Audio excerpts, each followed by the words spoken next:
Echo available for playback nearby.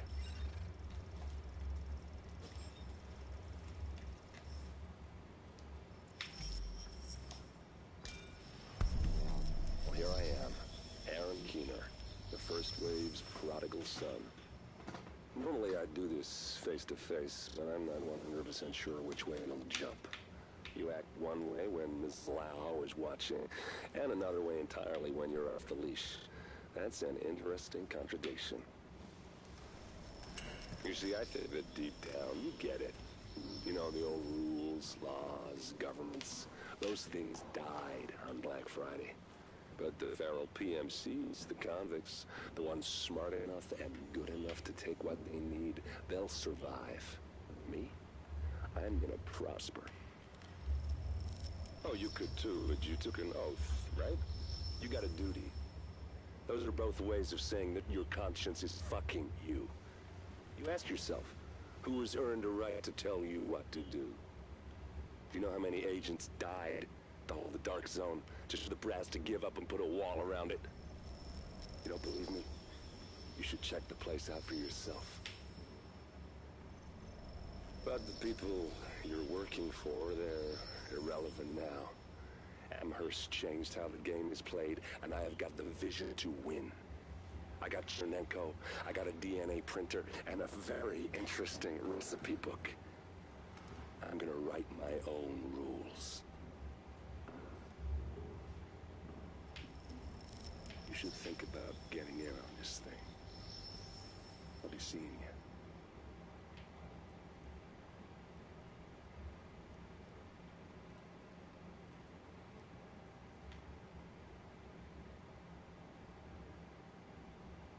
Agent, the information you found in that lab was the crown jewel.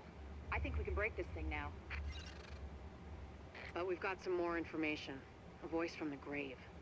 Listen to what Amherst has to say.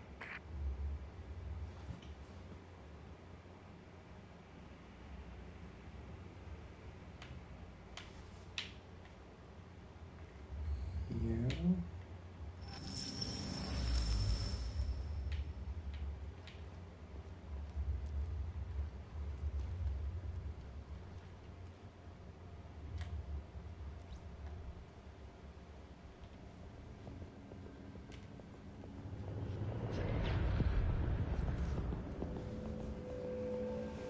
What you're looking at is the smallpox virus, one of the deadliest pathogens on the planet.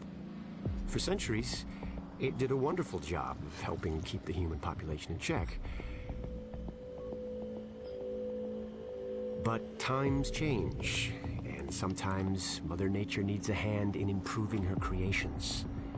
Like, say, speeding them up a little bit, making them contagious when they should be quietly incubating in a host, or making them more lethal.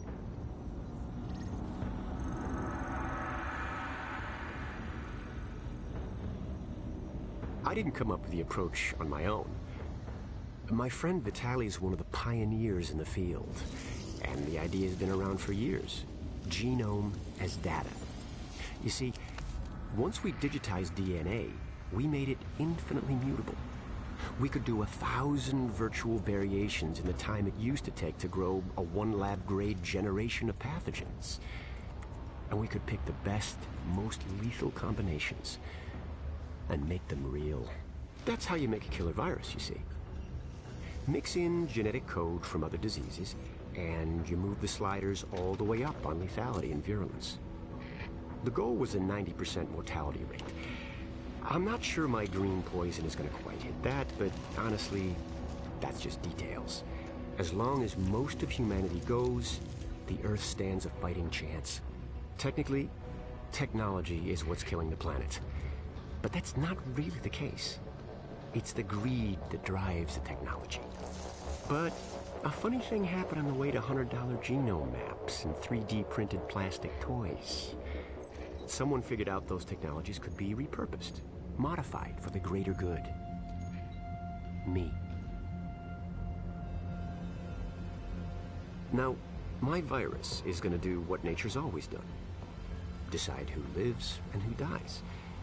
And if nature decides I die, then I die.